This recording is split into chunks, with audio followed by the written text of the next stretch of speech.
tenemos una tremenda realidad que es qué vamos a hacer con los trabajos que la revolución industrial, como ustedes ven, hablan, la automatización de los puertos. Yo conozco puertos que no necesitan personas para operarlo. El puerto de Hamburgo creo que tiene una persona que está con un joystick manejando esto. Bueno, sabemos que la tecnología va a destruir puestos de trabajo, pero tenemos que preguntar como sociedad, bueno, ¿qué puestos nuevos se van a generar?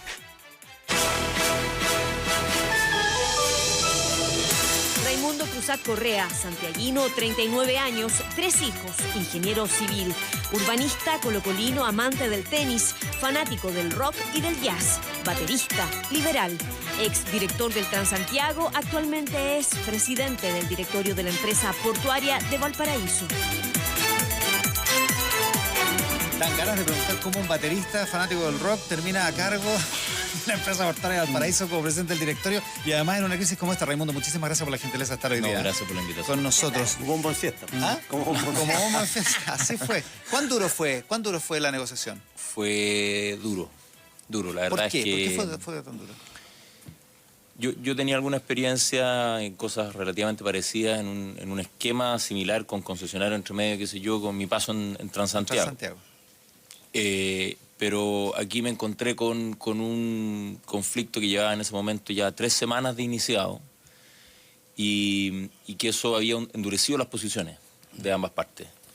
Y me encontré con algo más duro de lo que pensaba. Yo cuando recién había... ¿Por los dos lados? Por los dos lados. Sí, la empresa y los trabajadores. Sí, yo dije, en su minuto dije que yo creía que en 2 semanas se podía resolver y como que yo sentía que me había dejado una holgura y llegamos justito. Hay una cosa que dice Raúl Celis, que es tu antecesor como presidente del directorio de la empresa portuaria de Valparaíso, lo dice en el Mercurio de Valparaíso de hoy, está publicado hoy. Dice, desde el nivel central, se entiende desde el gobierno, desde Santiago, no se permitió mayor intervención, no le permitieron mayor intervención, dice él.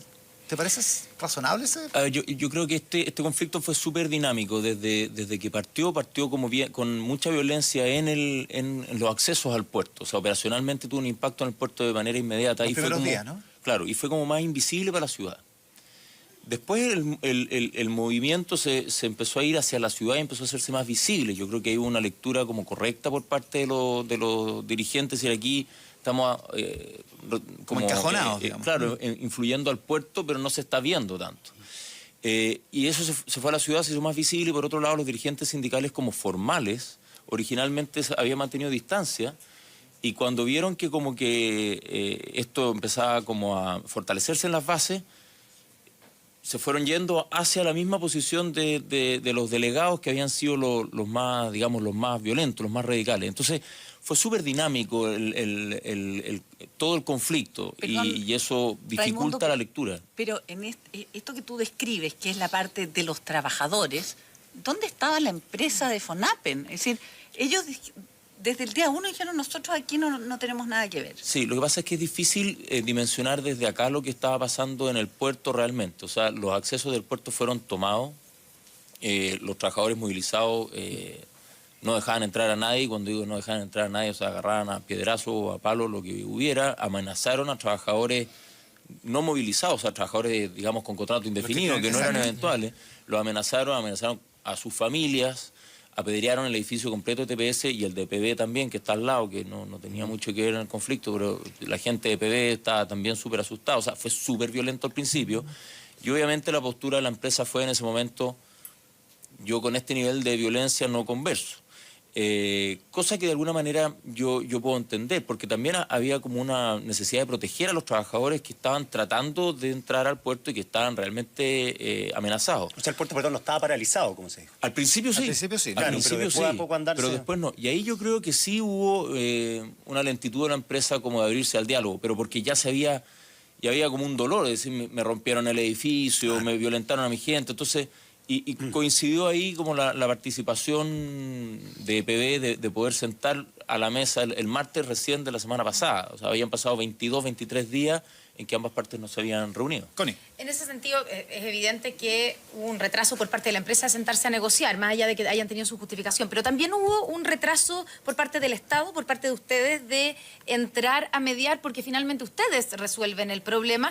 Es más, es con recursos del Estado que se soluciona el problema. O sea, nosotros todos vamos a tener... Por eso llama la atención lo de Raúl Celis en el Mercurio del Paraíso vamos a tener que pagar todos por la solución del paro portuario en términos de que el Estado se tuvo que meter la plata al bolsillo, no FONAPEN, o además de FONAPEN. Sí, a ver, respecto a lo de las platas hay que hacer una aclaración importante ahí, porque los fondos que se van a usar para la capacitación son fondos de remanentes CENSE. Sí. Es decir, de la franquicia de las empresas, al tercer año, si no la usan, esa plata queda libre a disposición de CENSE y CENSE va a usar de esos fondos para capacitar a los trabajadores. Dentro de esa capacitación se incluye un bono de mantención, que el concepto ahí es que mientras el trabajador está estudiando, no puede estar trabajando y por lo tanto recibe esta como subvención. No es plata como tan directamente del Estado. Y respecto a lo otro, efectivamente, yo creo que hay como decía, hay como un proceso. El gobierno se involucró desde el principio. A mí al principio del conflicto yo estaba en el directorio solamente, pero sí puedo decir que esto partió un viernes y el día lunes nosotros tuvimos un directorio allá que no pudimos hacer en la empresa portuaria de Valparaíso por la violencia que había ahí, tuvimos que sesionar en otro edificio y citamos a todos los concesionarios. En ese momento todavía estaba Teceval también en paro, que acaba de partir. A los dos terminales. Y lo citamos al directorio para ver cómo atendíamos esto. Y la verdad es que, dado que al principio el problema era bastante de orden público en el ingreso al puerto, se manejó un poco más desde el punto de vista como de seguridad pública y no desde el punto de vista como tan político, diría yo, porque además los dirigentes sindicales formales no estaban adhiriendo, como digo al principio, al movimiento. O sea, ese lunes que nosotros nos reunimos con los concesionarios, los dirigentes sindicales formales de los eventuales no eran parte del movimiento. Entonces, el manejo político era distinto. No es tan fácil de entender esto, pero se movió cambió permanentemente el conflicto, claro, fue muy dinámico. Pero también la autoridad política, una de sus misiones es anticiparse a que esto finalmente se convierta en un problema político, donde tuvo que intervenir el ministro del Trabajo, la ministra de Transporte, y las primeras declaraciones del gobierno es decir, esto es un problema entre privados. Entonces, y termina no solamente involucrándose, sino que teniendo que poner plata sobre la mesa y tratando de encontrar la solución. Entonces, y firmando acá en Santiago. Claro, o sea, es evidente que hubo una falta de visión de cuán grande era este problema, o cuán importante y cuán necesario era intervenir. Yo creo que hay ahí, no? sí, yo creo que hay ahí una deuda más bien como del Estado de Chile con los trabajadores eventuales. En ese sentido yo reconozco que hay ahí como esa deuda, porque el trabajador eventual de los puertos tiene una condición laboral bastante especial. Y así como otros casos de trabajos especiales o particulares se han ido resolviendo o modernizando, como las trabajadoras de casa particular, los trabajadores del retail, y en el caso de los portuarios eventuales eso no se ha hecho. Y yo creo que si algo gana este movimiento en ese sentido, yo más que un paro a esta altura lo veo como un movimiento, más que nada la ganada que yo veo es que esto es como los pingüinos cuando pusieron el tema de la calidad de la educación en el tapete. Los trabajadores portuarios en este movimiento, los eventuales, pusieron el tapete, oye, aquí hay un tema que modernizar respecto al esquema laboral portuario. Y eso está ganado. Y yo creo que por la violencia del movimiento y por la dificultad de resolución del conflicto, los trabajadores, los dirigentes sindicales corrieron el riesgo de haber perdido esa ganada porque al final se transformara desde el punto de vista de la opinión pública en que se trataba de plata y de violencia. Y el secuestro de Valparaíso. Cristian Bofill. El problema de Valparaíso se solucionó, digamos, pero deja varios temas estructurales que vienen hacia adelante. O sea, está el tema de la violencia mencionado, está el tema de los trabajadores eventuales, que tengo entendido que en Valparaíso han sido bastante inflados, y además la que da la tarjeta para los trabajadores eventuales es la gobernación marítima. O sea, ahí hay un problema del Estado claramente y a lo mejor ahí hay un tema que no está bien manejado. También está el tema de la diferencia entre dirigencias sindicales, porque obviamente la dirigencia sindical de los trabajadores formales no quería el paro, pero adhirió en la medida en que ningún dirigente sindical puede dejarse sobrepasar por las bases. Y más allá de Valparaíso y más allá de responsabilidades, digamos, ¿qué problema estructural quedó para solucionar? Nosotros tenemos por delante otras negociaciones, hay negociaciones en San Antonio, hay negociaciones en otros puertos, que no es de su esfera, pero claramente lo que pasó en Valparaíso puede ser un anticipo de cosas que podrían volver a ocurrir y ahí hay que tratar de arreglarlas, ¿no? Sí, yo de verdad creo que hay un compromiso no solo a nivel como de gobierno, sino que a nivel personal de los ministros de Trabajo y la ministra de Transporte de hacerse cargo de este tema. Yo los vi realmente como sensibilizados con la situación del trabajador portuario.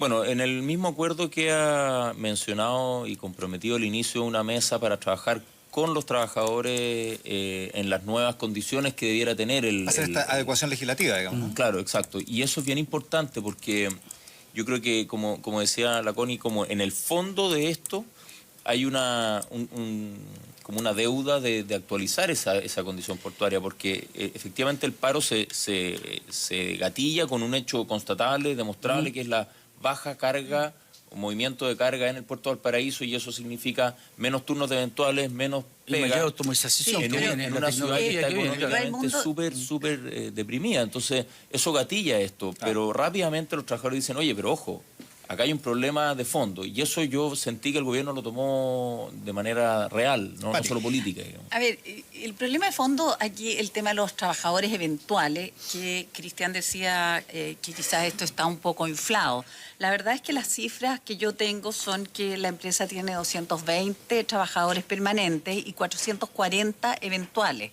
Es decir, casi el 70% de los trabajadores son eventuales. A mí no me parece que esté inflado el problema. Creo que ahí hay un problema serio, y más aún tengo entendido que otros empresarios le habían venido advirtiendo a la empresa de la familia Fonapen que aquí había una bomba de tiempo. Entonces quiero saber tu opinión sobre ese tema, de cómo la familia Fonapen o la empresa manejó esta situación.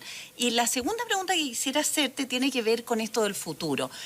Tú decías recién, aquí el gobierno no se va a meter la mano en plata de los contribuyentes, sino unos fondos del CENSE para capacitación. Quiero preguntarte si realmente qué tipo de capacitación se va a hacer, o esta capacitación en realidad es el nombre para una fórmula de entregar un bono a los trabajadores, porque la verdadera capacitación no me parece que venga, por lo que uno ha podido leer, por este tipo de cursos. Ya, a ver, respecto a lo primero, yo considero que efectivamente TPS tiene una proporción de eventuales más alta de lo que debería tener. La eventualidad se justifica, por un lado, desde el punto de vista de la estacionalidad, es decir, este puerto en marzo y abril tiene mucho más trabajo que el resto del año. Son como 7.000 turnos de diferencia, de acuerdo a información que nos ha entregado el propio concesionario. Sí, pero ¿por qué otras empresas pueden tener porcentajes razonables y no el 70%? La segunda cosa que justifica la eventualidad es la flexibilidad laboral. Hay gente que feliz trabaja en el verano, trabaja mucho, gana 1,5 millones de pesos y después viaja o estudia o hace otra cosa o trabaja en la madera, en fin, lo que sea. Pero sí creo que esas dos cosas, y para allá iba, no justifican ese nivel de eventualidad. Entonces, ¿qué es lo que pasa? Que otros puertos, como San Antonio, hace algún tiempo atrás, hicieron una fila, digamos, y dijeron, bueno, ¿quién se quiere contratar de manera indefinida? O sea, alguien que tiene 20 turnos al mes como eventual, en la práctica es un trabajador. Entonces, ¿qué es lo que pasa? Que se hizo eso y esa fila tuvo gente. Y se hizo ese proceso como contratación más hacia contratos indefinidos. Yo veo, y a mí, sin ser un compromiso, a mí la empresa me manifestó que tenían la intención de ir variando hacia ese sentido. Yo creo que reconocieron un poco, venía de antes, pero que este paro lo enfrentó de manera violenta a eso, de que había un desequilibrio ahí. Ahora, es una decisión privada y legítima porque, de nuevo, el trabajador eventual de esa manera está contemplado en nuestro Código de Trabajo. Entonces, hay quizás un abuso, si uno quiere, de un sistema, pero el sistema es legítimo. ¿Y la capacitación real cuándo? Respecto al segundo tema, sí. El acuerdo establece 2 cursos de capacitación con un bono de mantención de 375.000 pesos en temas de seguridad, principalmente, y también se habló de logística portuaria en general. Fue súper, digamos, claro el ministro del Trabajo en decirle a los trabajadores, en el contexto como privado de la reunión, que estos eran cursos de capacitación que se iban a hacer. O sea, que iban a ser cursos de verdad. Y los trabajadores van a tener opinión respecto también a qué cursos puede haber. Y el segundo curso que está comprometido, el de julio, que aunque ha salido en los medios que tenía un monto asociado, que en realidad no, por lo menos en la conversación que yo estuve presente, nunca se habló de un monto específico, sí tiene una cosa que es bien importante, que es la reconversión laboral. Parte de la preocupación de estos trabajadores tiene que ver con que ellos no pueden negar que los puertos se están modernizando. O sea, se compra una grúa, qué sé yo. Entonces, efectivamente, ellos también están velando porque sus trabajadores en el futuro, que no tengan cabida por la modernización natural de la actividad, sí sean, digamos, capacitados para poder eventualmente dedicarse a otra cosa. Y eso es más la línea de este segundo compromiso de cursos de julio. Ahora, mira, viendo el vaso lleno, aunque no se puede ver la mitad del vaso, no sé, un octavo, un cuarto, lo que sea, pero lo que dices tú al final, eso es lo que me interesa a mí, porque claramente aquí va a haber un problema, y tú has tenido experiencia en políticas públicas, a futuro en diversos rubros, no solo en el portuario, donde empresas privadas van a dejar de contratar gente por automatización. Y acá, ¿qué hacemos? Acá va a ser una... Y yo siempre pregunto, ¿quién les va a decir a los trabajadores que tienen 30 años de día, sabe que en 10 años más ustedes no van a ser 500, van a ser 10? ¿El Estado o la empresa privada? Y segundo, ¿quién se va a hacer cargo de esos 450 que van a quedar en la calle? ¿El Estado o la empresa privada? Y yo, por lo que veo acá, en esta solución, creo que va a tener que haber una convergencia necesaria entre el Estado y el empresariado para empezar a enfrentar esto y sincerar con la gente que esos puertos no van a existir con la demanda laboral que existe hoy día. Sí, bueno, eso es súper importante. Yo creo que ahí como que se releva el rol de la empresa portuaria de Valparaíso. La empresa portuaria de Valparaíso es, digamos, el mandante en el contrato de concesión con TPS y con TCVAL y con otros 2 concesionarios más. Lo mismo pasa con las demás empresas portuarias en el país.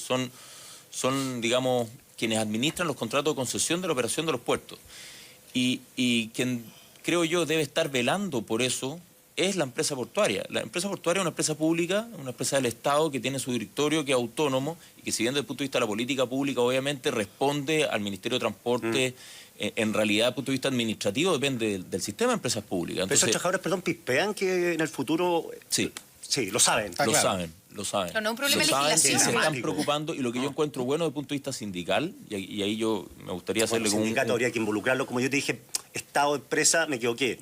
Sindicato, la CUT debería estar preocupada de estas cosas. Pero estos sindicatos, estos dirigentes, yo reconozco que están preocupados de eso y lo han planteado. O sea, ellos no se oponen terminantemente a la modernización del puerto. Ellos entienden que esto tiene que pasar y por eso están preocupados, y fue bueno que el acuerdo que se firmó dijera explícitamente reconversión laboral para los cursos de julio. Eso es bien importante y yo en ese sentido reconozco también a los dirigentes que están mirando eso. No están en otro planeta. Raimundo Cruzat es el presidente de la empresa portuaria de Valparaíso. Raimundo, muchísimas gracias por la gentileza de venir con nosotros esta mañana.